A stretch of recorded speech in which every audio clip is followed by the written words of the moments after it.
நாட்டிலே நீங்கள் துதிக்கும் பொழுது கர்த்தாவே பரலோகத்தில் தேவதூர்கள் துதிப்பது போல நாங்களுமாய் உலகத்தில் துதிக்கும்படியான பெரிய கிருபையை தந்திருக்கிறீ விசுவாசிக்கிறோம். இதெல்லாம் நாங்கள் பார்க்கும் பொழுது எங்கள் ஆண்டவர் எங்களுக்காக தியாகப்படியாக சிலரை மறித்த அந்த ரட்சிப்பை நாங்கள் பெற்றுக்கொள்ளும்படியாக கர்த்தர் எங்களுக்கு உதவி செலுத்தியதற்காக நன்றி செலுத்தும் ஆண்டவரே. வலதுகைக்கு விடுதலைக்கு வித்தியாச நாங்கள் ஒரு நாள் ஆண்டவரை உங்கள் காணியாட்சிக்கு புறம்பாக நாங்கள் ஜீவித்தோம். ஆண்டவரே பாவத்தில் அக்கலத்தில் ஜீவித்தோம். ஆனால் ஆண்டவராக இயேசு கிறிஸ்து எங்களை தூக்கி எடுத்து கண்மைகளை உயர்த்திக்கிறதுக்காகவே எங்கள் வாழிலே புது பாடலை பாடுபடியான கிருபை தந்தீரே அதற்காக நன்றி செலுத்தும் ஆண்டவரே. இதெல்லாம் நாங்கள் பார்க்கும் பொழுது எங்கள் ஆண்டவர்களுக்காக மறித்து உயிரோடு இருந்து மீண்டும் வரப்போகிற தைரியத்தை நாங்கள் நன்றி செலுத்துகிறோம். கர்த்தருடைய சமூகத்தில் ஆண்டவரே நம்முடைய மகிமையை காணும்படியாக நாங்கள் காத்திருக்கிற நாட்களிலே கர்த்தராமே சீக்கிரமாய் வரப்போகிற தயவுக்காக கூட நாங்கள் நன்றி செலுத்துகிறோம், துதிக்கிறோம் ஆண்டவரே. கர்த்தாவே ஒவ்வொரு நாளும் நாங்கள் வைக்கப்படாத பிள்ளைகளாக உண்மை தொழுது கொள்ளக்கூடிய பிள்ளைகளாக உங்களுடைய துதியை செலுத்தக்கூடிய பிள்ளைகளாக கர்த்தாவே எங்களை வைத்திருக்கிறீர். அதுக்காக நன்றி செலுத்துகிறோம். ஏற்படுத்திருக்க சுகத்திற்காக பலத்திற்காக நன்றி செலுத்துகிறோம். ஏற்படுத்திருக்க ஆண்டவரே எங்களுக்கு ஒரு நாள் கொடுக்குற ஆண்டவரே வேலைகளுக்காகவும் ஆண்டவருடைய ஊழியத்திற்காகவும் உங்களுக்கு செய்த சகல பணிகளுக்காகவும் நாங்கள் நன்றி செலுத்துகிறோம். ஏற்படுத்த சுகத்திற்காக பலத்துக்காக சபைக்காக விசுவாசங்களுக்காக நன்றி தெரிவிக்கிறோம். உங்களுடைய கரங்களிலே நீங்கள் மட்டுமாய் ஆசித்து வருகிறே அதுக்காக நாங்கள் நன்றி செலுத்துகிறோம். கர்த்தாவே நாங்கள் தியானிக்கும் பொழுது எங்கள் வாழ்க்கையில் ஒரு பெரிய சம்பவத்தை கொடுத்திருக்கிறேன். அதுக்காக நன்றி செலுத்துகிறோம். நீங்கள் கடமையாகவும் சிறப்பாக நீங்கள் இருங்கள் உங்களுக்காக சாத்தி ஆயத்தம் பண்ண போகிறே வாக்கு கொடுத்திருக்கிறேன். ஆண்டவரே உங்கள் இதையும் கலங்காதிருப்பதாக சொல்லியிருக்கிறேன். ஆண்டவரே நாங்கள் எங்கள் வாழ்க்கையில மகிமையிலே கர்த்தாவே உண்மையை நாங்கள் பார்க்கும்படியாக எங்கள் பிள்ளைகளை பார்க்கும்படியாக நீ ஏற்படுத்தின இந்த பருவத்தினுடைய பொக்கிஷத்திற்காக மகிமைக்காக நாங்கள் நன்றி செலுத்துகிறோம். தொடர்ந்து எங்களோடு மட்டுமாய் ஆண்டவரே இடைப்படுகிற தேவன் உங்களுடைய சமூகமான எங்களை மட்டுமாய் முன்னுப்பின்னுமாய் வழிநடத்துவதற்காக செலுத்திருக்கிறோம். எல்லாற்றையும் மேலாக ஜெயிக்கிறோம். எங்கள் ஆண்டவர்களுக்காக நன்றி செலுத்துகிறோம். எங்கள் துதி ஸ்தோத்திரம் எல்லாவற்றையும் ஆண்டவர் இயேசு கிறிஸ்துவின் தன்மை வேண்டிக் கொள்கிறோம். நல்ல பிதாவே ஆமென். இந்த நாளிலே தேவனுடைய ஒரு வேத வசனத்தை நாம் தியானிக்கலாம். 1 பேதுரு 2ஆம் அதிகாரம் 6வது வசனம். 1 Peter 2nd chapter 6th verse. 1 பேதுரு 2ஆவது அதிகாரம் 6வது வசனம். அந்தபடியே இதோ தெரிந்து கொள்ளப்பட்டதும் விலையேற பெற்றதுமாய் இருக்கிற மூளைக்கல்லை சீவின் மேல் வைக்கிறேன், அதன் மேல் விசுவாசமாய் இருக்கிறவன் வெட்கப்படுவதில்லை என்று வேதத்திலே சொல்லி இருக்கிறது. அப்போஸ்தலர் 4ஆம் அதிகாரம் 11வது வசனம். அப்போஸ்தலர் 4ஆம் அதிகாரம் 11வது வசனம்.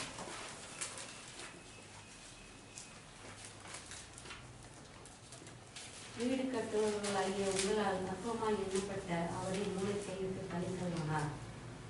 இங்கே ஆண்டவர் நம்முடைய சபை குறித்ததான காரியங்களை இந்த இடத்துல அவர் நமக்கு எழுதுகிறார். தேவனுடைய சபை அதற்கு இயேசு கிறிஸ்து மூளைக்கல்லாக இருக்கிறார் என்று சொல்லி நாம் வாசிக்கிறோம். அப்போஸ்தலர் காலங்களிலே பெந்தெகோஸ்தே 50வது பண்டிகையிலே ஆண்டவர் இயேசு கிறிஸ்து அங்கே இருக்கிறவர்களை வாக்குத்தத்தம் கொடுக்கப்பட்டிருக்கிற உங்களுக்கு நீங்கள் காத்திருங்கள் என்று சொன்னார். அப்படி காத்திருக்கிற சமயங்களில் தேவன் பரிசுத்த ஆவியானவர் அங்கே பொழிந்து தன்னுடைய மகிமையை வெளிப்படுத்தி அங்கே சுவிசேஷமானது அறிவிக்கும்படியான ஒரு பலனை சீசர்களுக்கும் அங்கே இருக்கிறவர்களுக்கும் கொடுத்தார். இது ஆரம்ப கால சரித்திரம், சபை ஏற்படுத்தியுள்ள காலங்கள். அன்றைக்கு பேதுருவுடைய பிரசங்கத்தில் 5000 பேர் 3000 பேர் ரட்சிக்கப்பட்டார்கள். அந்த ரட்சிக்கப்பட்டவர்கள் எல்லாம் சபையிலே சேர்த்துக் கொள்ளப்பட்டார்கள் என்று வேதம் சொல்கிறது. அப்போஸ்தலர்களின் சபை உருவான அந்த சம்பவங்களை நாம் பார்க்கிறோம். அதே போல மத்தேயு ஆண்டவர் சொல்லும் பொழுது என் சபையை கட்டுவேன் என்று சொல்கிறார். இந்த கல்லின் மேல் என் சபையை கட்டுவேன், பாதாளத்துடைய வாசல்கள் மேற்கொள்வதில்லை என்று எழுதுகிறார். உலகத்தில் சபையை உபத்திர காலங்கள் என்று சொல்லலாம். முதல் கிறிஸ்தவர்கள், ஆதி கிறிஸ்தவர்கள் இந்த சபை உருவாக்குறதுக்கு எவ்வளோ பாடுபட்டு அநேக ரத்தச்சாட்சியாக மறித்தார்கள். எபிரேயர் 12ஆம் அதிகாரத்துக்கு போகும்பொழுது அங்கே விசுவாசப்படாதாக சபை கட்டுப்படியான அந்த பணியில் தங்கள் வாழ்க்கையில எப்படி அவர்கள் கஷ்டப்பட்டு தங்கள் வாழ்க்கையில எப்படி தன்னை இழந்தார்கள் என்று அங்கே சொல்லப்பட்டிருக்கிறது. சபை என்று சொல்லக்கூடிய ஒரு காரியம் சாதாரண ஒரு காரியம் அல்ல. ஆண்டவராக இயேசு கிறிஸ்து சொல்லும் பொழுது அந்த சபையை என் சொந்த இரத்தத்தினாலே மீட்டு கொண்டேன் என்று சொல்கிறார். இயேசு கிறிஸ்துடைய இரத்தத்தின் நிமித்தமாக மீட்கப்பட்டவர்கள் கூடுகிற வகையில் தான் ஒரு சபை. மீட்கப்படாதவர்கள் செய்ய முடியாது. இன்னைக்கு ஏன் மற்றவர்களுக்கு நமக்கு ஒரு வித்தியாசம் என்ன? தேவனை வணங்குகிறார்கள், ஏதோ ஒரு இடத்துக்கு போகிறார்கள், ஏதோ ஒரு மலையில் ஏறுகிறார்கள், அங்கே தான் கடவுள் இருக்கிறார்கள் என்று சொல்லி என்ன பண்ணாங்க, செலவு பண்ணி போய் அங்கே செய்கிறார்கள். அது அவர்கள் அவருடைய பக்தியை அவர்களாக சொல்லி செய்து கொண்டிருக்கிற ஒரு காரியம். ஆனால் இயேசு கிறிஸ்துவினாலே மீட்கப்படாதவர்கள் தேவனை தொழுது கொள்ள முடியாது. மற்ற மதங்களுக்கும் மற்ற காரியங்களுக்கும் நமக்குள்ள ஒரு வித்தியாசம் என்னவென்று சொன்னால், மற்றவர்கள் தெய்வத்தை தேடி போய் கொண்டிருக்கிறார்கள். ஆனால் நம்முடைய தேவன் நம்மை தேடி வந்தார். இயேசு கிறிஸ்து தேடி வந்த தெய்வம். தேடி போன என்னை தேடுங்கள் என்று சொல்லக்கூடிய ஒரு காரியம் அல்ல. அவர் நம்முடைய வாழ்க்கையில் இப்படிப்பட்ட ஒரு சபை உருவாக்கும்படியான ஒரு சூழ்நிலையை நம்முடைய காரியங்களை கொடுத்திருக்கிறார். இன்றைக்கு சபைகளுடைய மூத்திர காலங்களில், அந்த காலங்களிலே சபையை அநேக நிலைமையில் சிதறடிக்கப்பட்டார்கள், சிதறடிக்கப்பட்டார்கள், சுவிசேஷமான சிதறடிக்கப்பட்டது. அவர்கள் சிதறடிக்கப்பட்டாங்கலாம் போய் சுவிசேஷம் அறிவித்து சபையை உருவாக்கினார்கள். அதே போல் இன்றைக்கு சபை மூத்திர காலத்தில் இருக்கிறது. இன்றைக்கு அநேக இடங்களில் சபை உடைக்கப்படுகிறது, பாஸ்டர்கள் அடிக்கப்படுகிறார்கள், அநேக இரத்த சாட்சியாய் மறிக்கிறார்கள். இன்றைக்கு நடந்து கொண்டிருக்கிறது. ஏன்? இது கடைசி காலம்.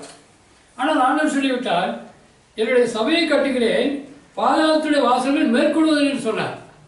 நான் சபையை கட்டுகிறேன், எந்த ஒரு மனிதனாலும் அடிக்க முடியாது. ஒரு கட்டடத்துக்குள்ள தான் இருக்கிறது சபை அல்ல. வெளியே பார்க்கும்போது 4 பேர் மத்தியில், 4 சுவருக்கு மத்தியில் நம்ம ஆராதிக்கிறோம். இது இடிச்சுன்னு சொன்னால் அது ஆராதிக்க முடியாதா?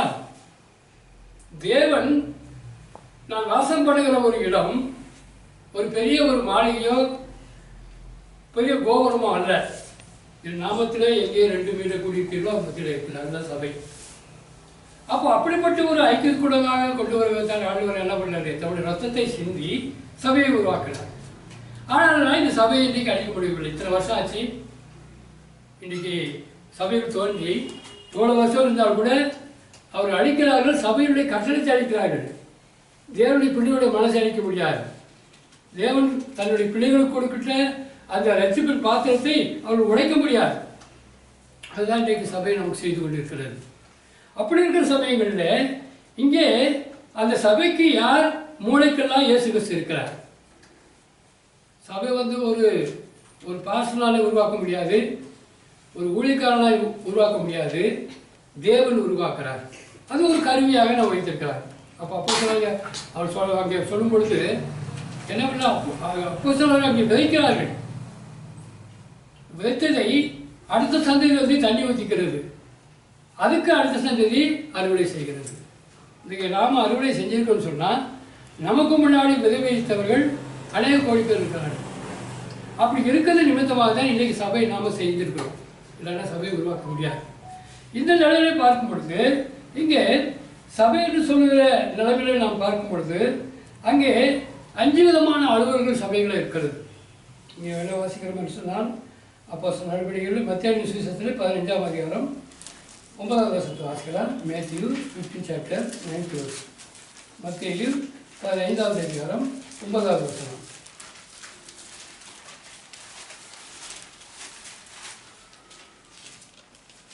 மனுஷனுடைய கற்பனைகளை உபதேசங்களாக போதித்து வீணாய் எனக்கு ஆராதனை செய்கிறார் என்று ஏசாயா தீர்க்கதரிசி நன்றாய் சொல்லியிருக்கிறார். இங்கே தேவனை ஆராய்க்கிற ஒரு கூட்டம், வீணாக ஆராய்க்கிற ஒரு கூட்டம் என்று சொல்லப்பட்டிருக்கிறது.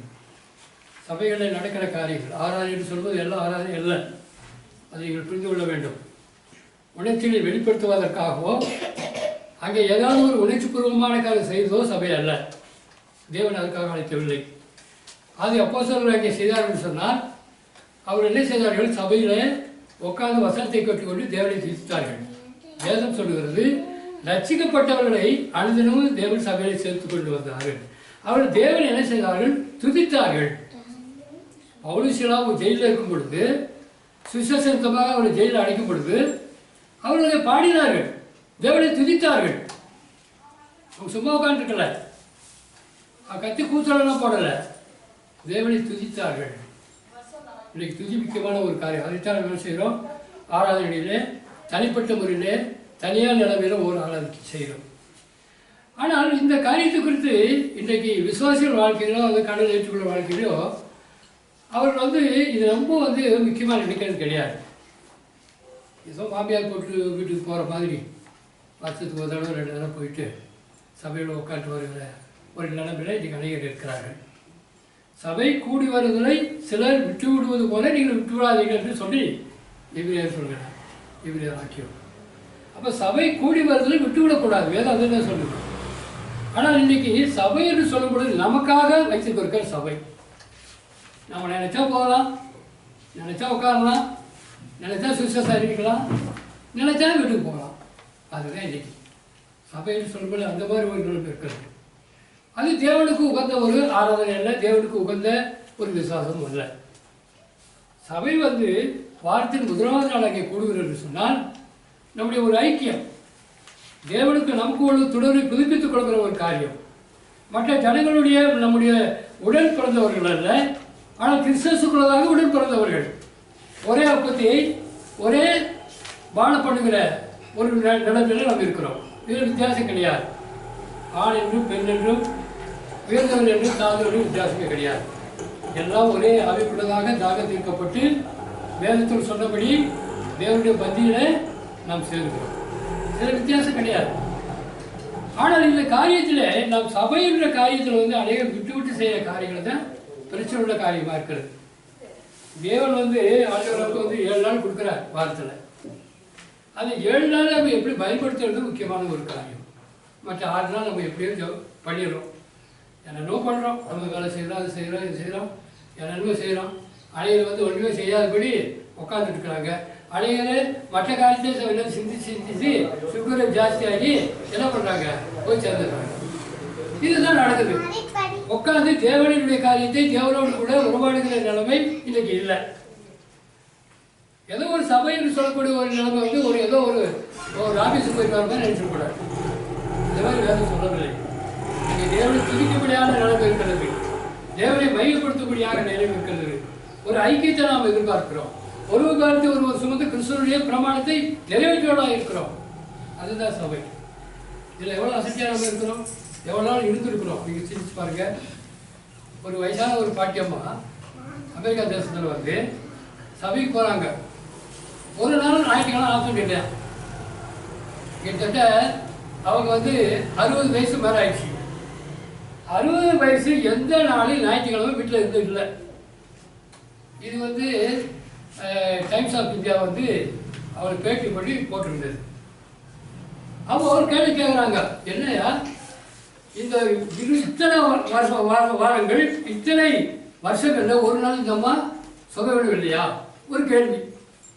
ஒரு நாள் இல்லை சுகம் இல்லையா? எல்லா நாளும் நல்லா இருந்தாங்களா? அல்லது எப்போ மழை வராமல் இருந்ததா?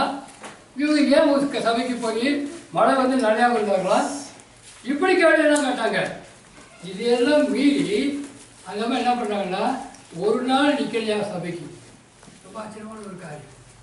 நம்ம நினைக்கிறதுக்கு மேலாக செய்கிற ஒரு காரியம். ஆனால் நமக்கு என்ன பண்ணுறதில்ல, நேரம் இருக்குது, காலம் இருக்குது, எல்லாம் இருக்குது. ஆனால் சபைக்கு போகிறதுக்கு நம்மளுடைய வாழ்க்கையில் நம்மளுடைய மனசில் இடம் இல்லை. அதுதான் நம்ம செஞ்சுக்கிட்டு இருக்கிறோம். அதனால் சபை எப்படி முக்கியமானது என்று சொல்லி நாம் வந்து நினைக்கிறோமோ அதுதான் சபைக்கு நமக்கு உள்ள ஒரு தொடர்பு. இல்லைன்னா இல்லை. பண்டிகைக்கு போகிறது, கிறிஸ்துமஸ் போகிறது, ஈஸ்டருக்கு போகிறது. பண்டிகை ஈஸ்டர் கிறிஸ்துமஸ் எதுவும் இல்லை. பைபிள் பிரகாரம் நாமளாக உருவாக்கிட்டு இருக்கிறோம். கேத்தலிக்கார உள்ள புகுந்து இப்படி பண்ணி அப்படி பண்ணி சொன்னால் அவளை நம்ம பிடிச்சிட்டு இருக்கிறோம். எல்லாத்தையும் பிடிச்சி வந்துட்டோம். ஆனால் அவருடைய பாரம்பரியம், அவருடைய திருவிழாக்கள் எல்லாம் அப்படியே பிடிச்சிட்டு வந்து நம்ம சபையில் உட்காந்துருக்கிறோம். இயேசுக்கு எப்போ பிறகு தெரியாது, எப்போ உயிரோடு தெரியாது. எல்லாம் ஒரு காலம் போட்டு ஒரு காலம் போட்டு என்ன பண்ணுறது, இப்போ தான் பிறந்தேன் இப்படி தான் பண்ணுறேன்னு சொல்கிறார். அந்த மாதிரி ஒரு நிலைமை. ஆனால் அந்த சமயத்தில் என்ன பண்ணுறாங்க, பண்டைய கால கிறிஸ்தவர்களாக இருக்கிறவர்கள். அமெரிக்காவில் வந்து 3 முறை வந்து ஒருத்தர் சபைக்கு போகிறானா. தெரிஞ்சு ஒரு முறை போகிறான், தெரியாமல் 2 முறை போகிறானா. முதல் எப்படி போகிறான் தெரியுமா? போயிட்டு சின்ன வயசில் தூக்கிட்டு போயிட்டு இவங்க தான் 2 பேரும் தாயும் தாக்கப்படும் உபதேசத்துன்னு சொல்லிட்டு ஞானசாரம் கொடுப்பாங்க. ஒன்றுமே தெரியாது. அதுக்குள்ளே என்ன தெரியும், தண்ணியை போட்டு தெளித்து ஞானசாரம் கொடுக்க ஒன்றுமே தெரியாது. சரி, ஒன்று தெரியாமல் போச்சு. இன்னொரு தெரிஞ்சு ஒரு தடவை போகிறது. எப்போ? கல்யாணத்துக்கு. கல்யாணத்தில் தெரிஞ்சு போயிடுவோம். இதான் நம்ம சபை, ஓ இதான் பாஸ்டர், இவர் தான் நம்ம போது, அது ஒருத்தரம். அது ஒரு தடவை தெரிஞ்சு 2 முறை தெரியாது இருக்கும்போது ஞானசானம் இருக்கும்போது தெரியாது. கடையில் செத்து போட பிற்பாடு கொண்டு வந்து சபையில் என்ன பண்ணுறாங்க? ஜோம் பண்ணுறது ஒரு காப்பு தெரியாது.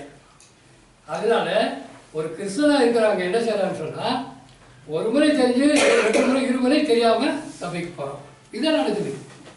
தேவன் அதற்காக தன்னுடைய ரத்தத்தை சொந்தவில்லை, நம்ம புரிந்து கொள்ள வேண்டும். சபை என்று சொல்லும் பொழுது நம்மளால் தேவனால் மீட்கப்பட்ட ஒரு நிலைமை.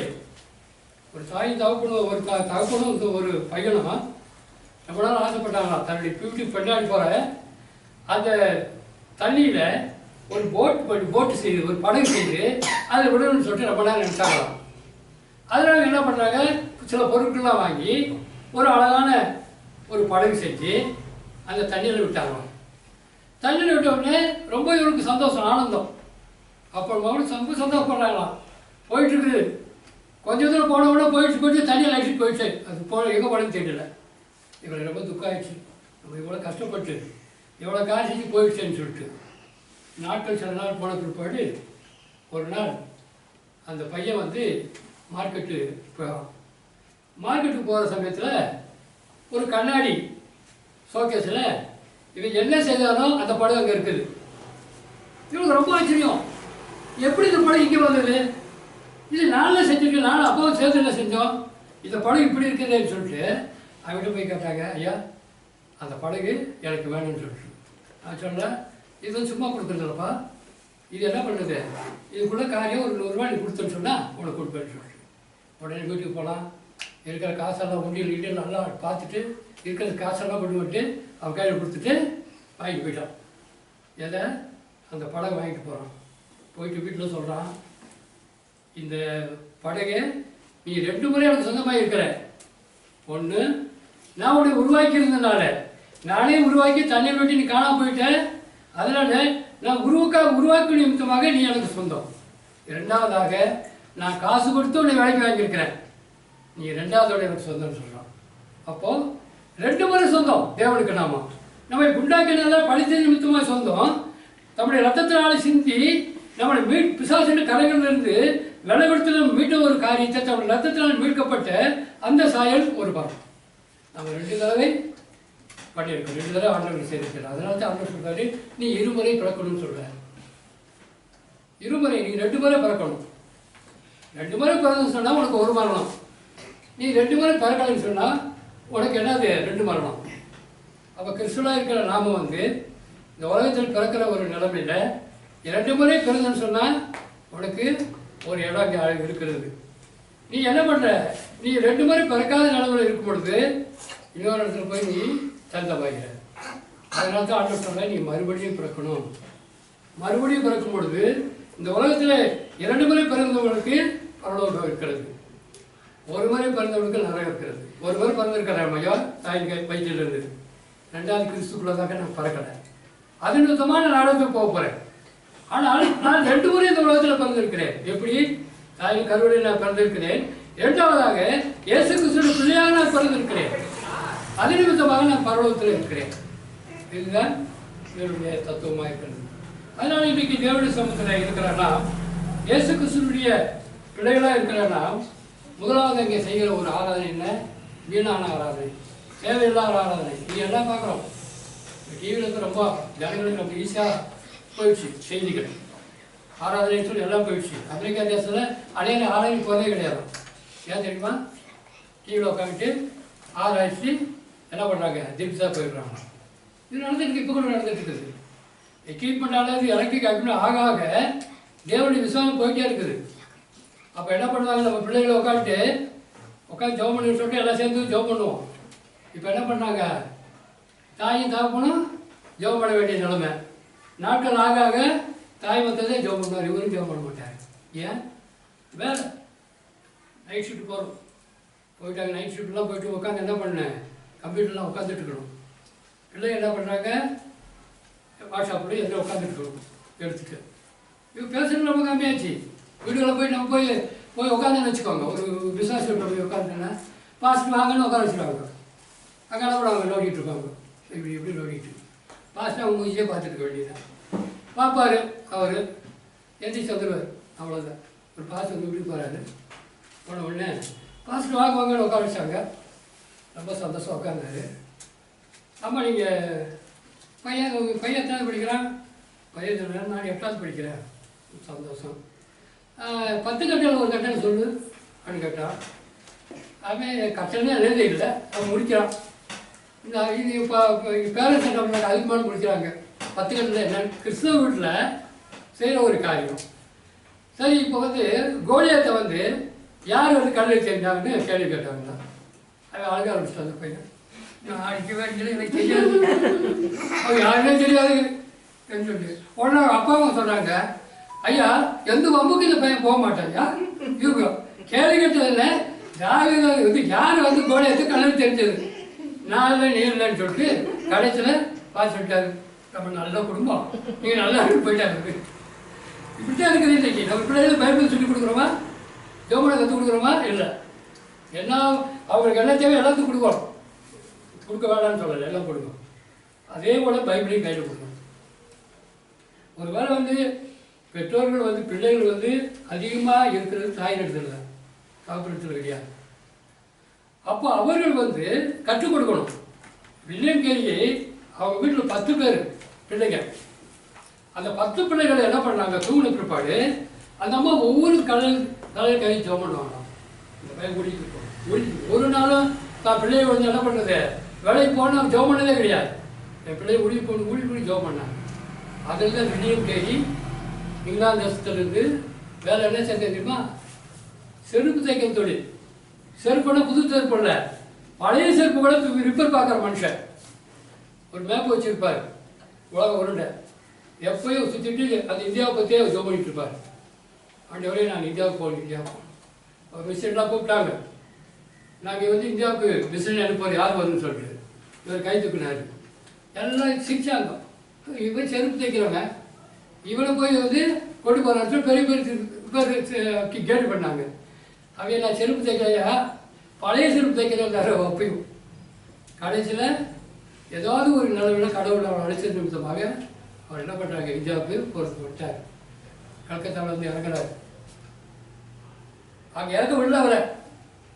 அங்கே இருக்கிற இப்போ ஃபாரினர்ஸ் எல்லாம் இந்தியாவை கொள்ளடிக்கிறது வந்து அவங்க வழியாக வேறு எதுவும் வரல.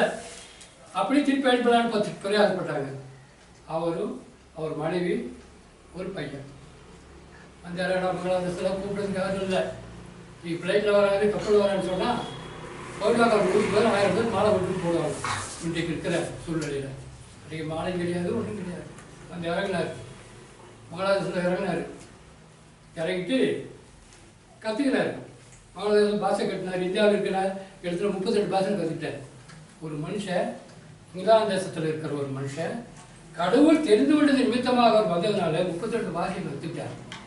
38 பாஷையில் பைபிள் எழுதினார். முதல் மிஸ்ரேன், பேப்டிஸ்டுடைய மிஸ்ரேன். இன்றைக்கி வந்து நம்ம பேப்டிஸ்ட் சர்ச்சை நேரத்துக்குன்னு சொன்னால் ஏதோ ஒரு வேலை வைக்கலாம் வைக்கல. மொதல் மிஸ்ரேனி மட்டுமல்ல, சுவிசேஷம் அதிகப்படாத இடங்களுக்கு போய் ஊழி செஞ்சவங்க இங்கே மிஸ்ரேனிகள், இங்கே பேப்டிஸ்ட். அப்ராடு போகணும்னு சொன்னால் பேப்டிஸ்ட் சர்ச் மட்டும்தான் இருக்கா ஒருத்தர் சொன்னார். எந்த சபையும் இருக்கக்கூடாது, சபைக்கு பெர்மிஷன் கிடையாது. ஒரே பேரில் பேப்டிஸ்ட் மட்டும் கேத்தலிக் அடுத்து. நீ எந்த சபை தானே அங்கே தான் போகணும், தனியாக எந்த சபை நீங்கள் வச்சு நடத்த முடியாது. ஏன்னா அவர்கள் வந்து அவ்வளோ தேவை பண்ணியிருக்கிறாங்க, சும்மா இல்லை. பேப்டிஸ்ட் வந்து நம்ம இன்றைக்கி சொல்கிறேன்னு சொன்னால் பார்க்குறவங்களுக்கு கேட்குறவங்களுக்கு என்ன பண்ணலாம், இது புது சபைன்னு சொல்லிட்டு இல்லை. முதல் மிஷினரி இந்தியாவில் ஒருத்தர் பேப்டிஸ்ட் வந்தோன்னு சொன்னால் முதல் பேப்டிஸ்டினுடைய இது கால் வச்சது வந்து இந்தியாவில் அவங்க, வேறு எந்த மிஷினரி கிடையாது. மற்றதெல்லாம் இப்போ வந்தது ஒரு 10-15 வருஷம் 20 வருஷத்துக்குள்ளே வந்த ஒரு காரியம் ஒளி வேறு எதுவுமே கிடையாது.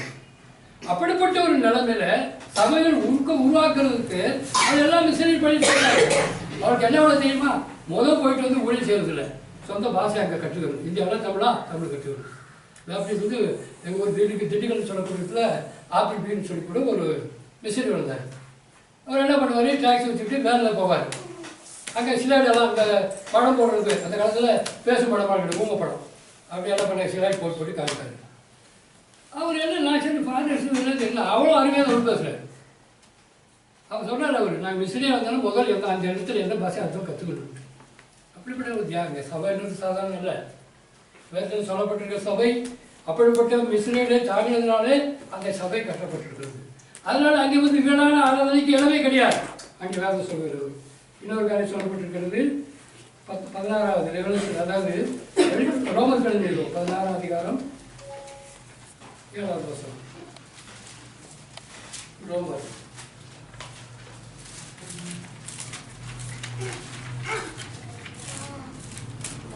16வது அதிகாரம் 7வது வசனம்.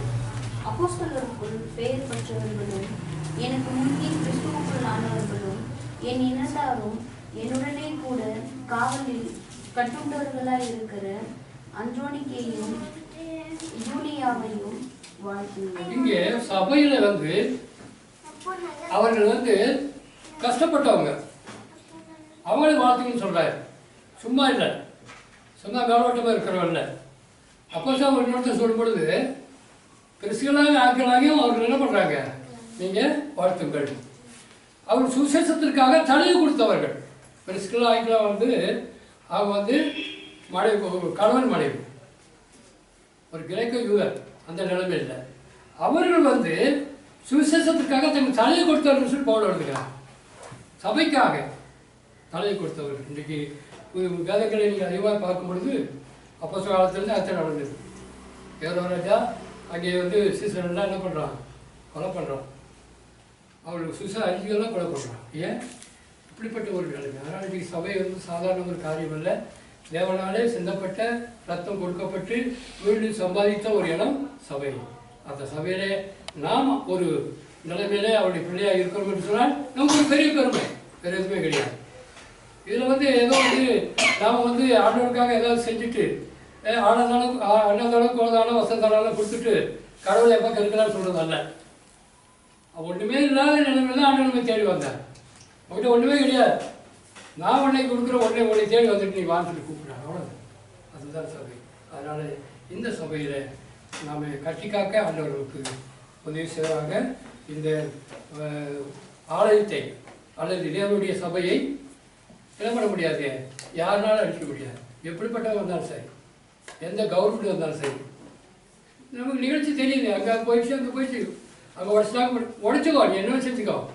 அதனால் ஜனங்களை வந்து ஒன்றும் பண்ண முடியாது. அவங்க ரத்த சாட்சி வச்சாலும் கூட கடவுள் அவங்க கடவுள் பதிலளிக்க மாட்டாங்க யாரும். ஏன் அப்படி பண்ணி சொல்ல, கடவுள் அப்படிப்பட்ட ஒரு விசுவாசத்தை நமக்கு கொடுத்துருக்கிறார். இந்த கார்த்திகை ஆசிரியப்பாக இதனுடைய மதிக்காக நான் தேவை சொல்லியிருக்கோம். பரவாயில்ல இந்த வேலைக்காக செலுத்துக்கிறோம். கொடுத்துருக்கிற சாக்கடைக்கு தலையை செலுத்துக்கிறோம். இந்த வழியில் இருக்கிற ஆசிரியர் இதை உண்டு கொண்டு உங்களுடைய நாம் மனைவிக்கு நாங்கள் ஆண்டவரை நினைவுபடியாக செய்து எங்கள் வாழ்க்கையை ஏற்றுக்கொண்டு இதை செய்யும்படியான கேள்வி நீங்கள் சாகுதல் கையெழுக்க உதவி செய்யும். இயேசு கிறிஸ்துவின் வேண்டிக் கொள்கிறோம்.